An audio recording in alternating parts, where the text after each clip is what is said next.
नागपुर में 8 दिसंबर से शुरू हुए राज्य विधानमंडल के शीतकालीन अधिवेशन का आज पहला दिन रहा। अधिवेशन के पहले ही दिन शिवसेना उद्धव गुट के नेता आदित्य ठाकरे ने सरकार पर तीखा हमला बोला है। मीडिया से बातचीत में आदित्य ठाकरे ने कहा कि हालिया चुनाव के दौरान मंत्री, उप मुख्यमंत्री और मुख्यमंत्री हेलीकॉप्टर से यात्रा कर रहे हैं।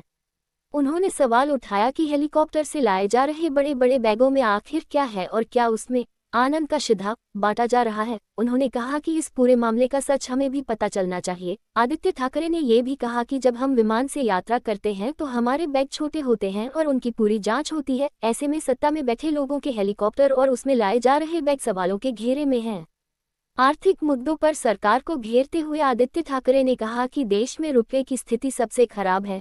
रुपया डॉलर के मुकाबले गिरकर 90 के करीब पहुंच गया है। ये देश की अर्थव्यवस्था के लिए गंभीर संकेत है। पर्यावरण के मुद्दे पर भी उन्होंने भाजपा पर निशाना साधा। उन्होंने कहा कि देश में जहां जहां पर्यावरण बचा है उसे नष्ट कैसे करना है ये भाजपा अच्छी तरह जानती है। हाईवे, टनल और विकास के नाम पर पर्यावरण का विनाश किया जा रहा है। शीतकालीन अधिवेशन के पहले ही दिन आदित्य ठाकरे के इस बयान से राज्य की राजनीति गर्मा गई है। विरोधी पक्ष नेता वरच्या हाऊसमध्ये सगळे खालच्या हाऊस म्हणजे विधानसभेत सगळे विधान परिषदेत दोन्हीकडे नसताना सरकारला वेगळी कशाची भीती?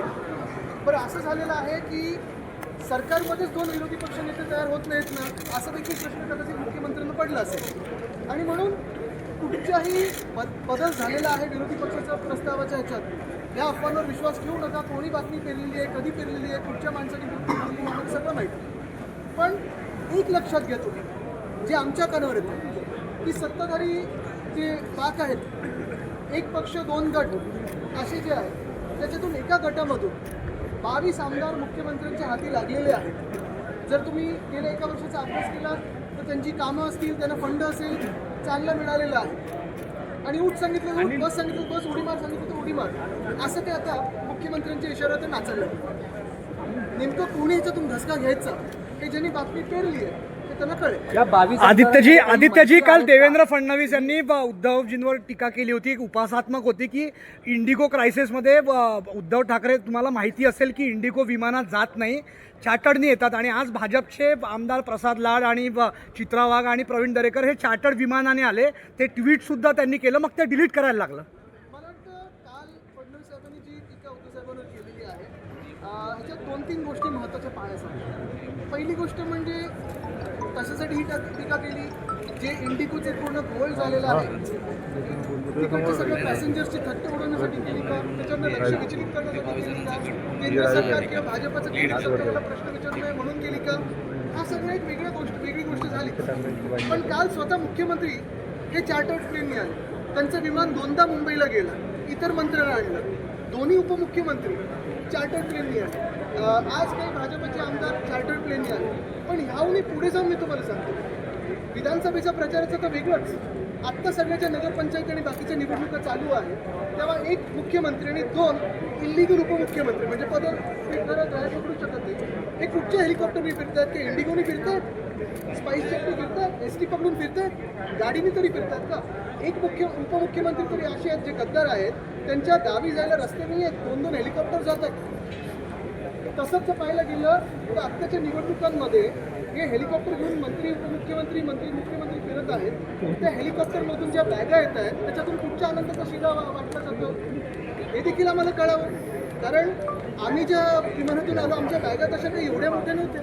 हे प्रचारात 3 तासासाठी तिथे जातात, 20 मिनिटासाठी जातात, पण आनंदाचा शिधा ह्या मोठ्या मोठ्या बॅगेतून घेऊन जातात, हा कुठचा वाटप नेमका होतो? आणि म्हणून मी तुमचं सगळ्यांचं लक्ष पुन्हा एकदा या गोष्टीवर आणतो की आपल्या देशामध्ये 2014च्या आधी किती वेगळे एअरलाईन होते बघा, आणि नंतर 14 नंतर हे एअरलाईन मारत मोनोपली झाली आणि केंद्र सरकारचं देखील हे एअरलाईन ऐकत नाही, अशी दादागिरी करून केंद्र सरकारलाच हे उत्तर देणं गरजेचं आहे। नुसतं एका मंत्र्याला नाही, पण केंद्र सरकार नेमकं काय करतंय याच्यावर प्रश्न आहे। रुपये बघा पडलेला आहे, 90च्या पुढे गेलेला आहे, एशियामधली सगळ्यात खराब परफॉर्मिंग करन्सी ही आपली आहे रुपयाची। तसं पाहिलं गेलं तर शेतकरी आत्महत्या वाढलेल्या आहेत। परवा देखील आमचे जे खासदार आहेत ओमराजेजी, त्यांना उत्तर आलेलं आहे की महाराष्ट्र शासनाकडून प्रस्ताव आला नव्हता, आता आल्यानंतर म्हणजे हे सगळं उत्तर आल्यानंतर आता प्रस्ताव पाठवला आहे कर्जमुक्तीला जी काही मदत असेल ती।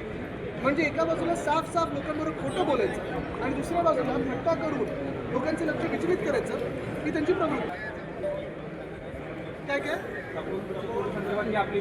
बघा, याच्यात गैरसमज म्हणजे तपोवन नाशिकमध्ये, मग आत्ता मी ऐकलं ठाण्यामध्ये 700 झाडं ते मेंटल हॉस्पिटल आहे तिथे, परत मुंबईमध्ये संजय गांधी नॅशनल पार्क, हे देखील त्यांनी आता तिथे मंत्र्यांचे बंगले आहेत. मला माहिती आहे येऊरमध्ये कोणाचे बंगले आहेत, ते छाटायला जाणार, तिचं वेगळं एक नाक बनवतात, प्लॅन बनवतात. तसंच पाहिलं तर आपल्या नागपूरमध्ये इथे अजनी 1 ते देखील मारायला चाललं होतं. मी मंत्रिस्थानात ते थांबलेलं होतं, तरी भाजपचे लोक ते कापायला मागेच आहेत. अरावली जे राजस्थान, गुजरात, हरियाणामध्ये आहे, प्रत्येक ठिकाणी या देशभरामध्ये आपण पाहतो जिथे जिथे पर्यावरण काहीतरी वाचलेलं आहे तिथे ते पर्यावरण नष्ट कसं करायचं हे भाजपला बरोबर माहिती आहे. मग हायवे, बोगदे वगैरे विकासाच्या नावाखाली विनाश कसा करायचा हे माहिती आहे. तसंच पाहायला गेलं तर ताडोबा अंधारीच्या मध्ये जे कॉरिडॉर आहे तिथे मायनिंग आम्ही बंद केलं होतं. मायनिंग कशाला सुरू करता तुम्ही तिथे? मेळघाटची वाट लावायचं कशाला हात घालताय? वेस्टर्न घाट्समध्ये सह्याद्री जो आपला पूर्ण पर्वतमाळा आहे तिथे देखील याला मायनिंग सुरू करायचं आहे. एकंदर कुठेही पर्यावरण चांगलं ठेवायचंच नाही, जगू शकतच नाही कोणी, अशी परिस्थिती करून ठेवा. 22 आमदारांमध्ये ज्या 22 आमदारांचा आपण उल्लेख केलेला आहे किंवा त्यामध्ये काही मंत्री आहेत, त्यांना नेमकं कोण लीड करत आहे? बघा, त्या 22 आमदारांमध्ये मी असं कोणतरी व्हाईस कॅप्टन म्हणून स्वतःला म्हणतात सुद्धा, त्यांचे काय उद्योग धंदे चालतात हे मला माहिती. विश्व हिंदू परिषदेला साहेबमध्ये 2 एकर जमीन, विश्व हिंदू परिषदेला पण त्याच्यात काही अनियमितता आहे का, घोटाळा आहे का, असं कसं दाखवा. सर, कल एकनाथ शिंदे जी का कहना है कि विरोधी पक्ष स्पीड ब्रेकर का काम कर रहा है, हमारा पैर एक्सीलरेटर पे रहना है, उसके बाद भी प्रोजेक्ट्स की धीमी गति क्यों है? बिल्कुल, क्योंकि इतना पैर एक्सीडेंट पे रहता है लेकिन आपके पैसों पे रहते हैं, रास्ते पे नहीं रहते, इसलिए तो हमें स्पीड ब्रेकर गतिरोधक बनना जरूरी होता है.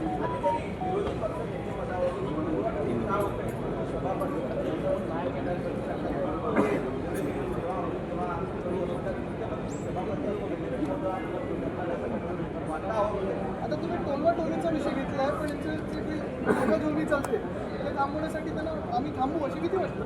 दिवाळी अधिवेशन 2 महिन्यांचं घेण्यात यावं असं नारायण त्यांनी मागणी केली आणि भास्कर जाधवांनी त्याला दुजोरा दिला आहे, पण अध्यक्षांनी किंवा मुख्यमंत्र्यांनी याकडे पाठ फिरवली. हो, कारण सांगितलं तर हिवाळी अधिवेशन जेव्हा पण गंमत जरी बाजूला ठेवली तरी एक महत्त्वाचं आहे, जे आज सगळी चर्चा होते अर्थात केसीच्या चर्चा बाहेर करत आहे, बरोबर आहे, पण ते जरी झालं तरी हे आपण पाहतोय म्हणतात 7 दिवसाचा चर्चा आहे, 5 दिवसात होती.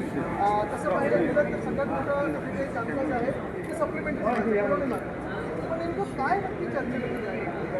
कुठेतरी काही पॉलिसी चर्चा आणणार आहे, शेतकऱ्यांचं नुकसान झालं त्याच्यावर चर्चा होणार आहे, काय मदत केली त्याच्यावर चर्चा होणार आहे, शहराचं जे आपण पाहतोय सगळी वाट लागत चालली त्याच्यावर काही चर्चा होणार आहे, अजनी 1 असेल, तपोवन असेल, पुण्यातलं रिव्हरफ्रंटचा पूर्ण विनाश करण्याचा प्रयत्न असेल त्याच्यावर चर्चा होणार आहे.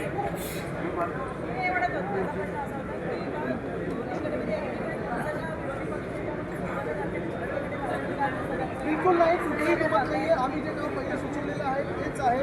ती अफवा जसं मी सांगितलं एका गटातल्या 2 लोकांनी केलेली आहे सकाळी आणि ते त्यांनी चाललेली अफवांवर विश्वास ठेवू नका, हा सोर्स चुकीचा आहे. पण ह्याच्यावर विश्वास ठेवा की त्या गटातले 22 लोक उडी मारायच्या तयारी.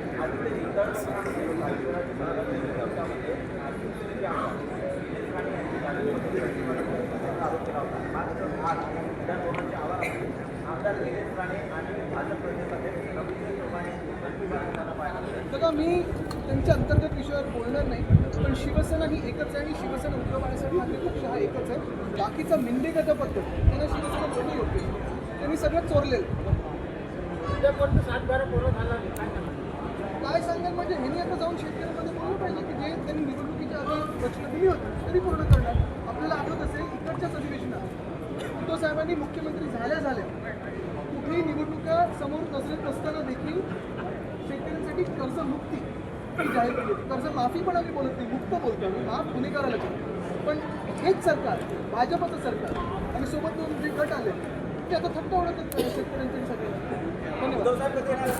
बरोबर.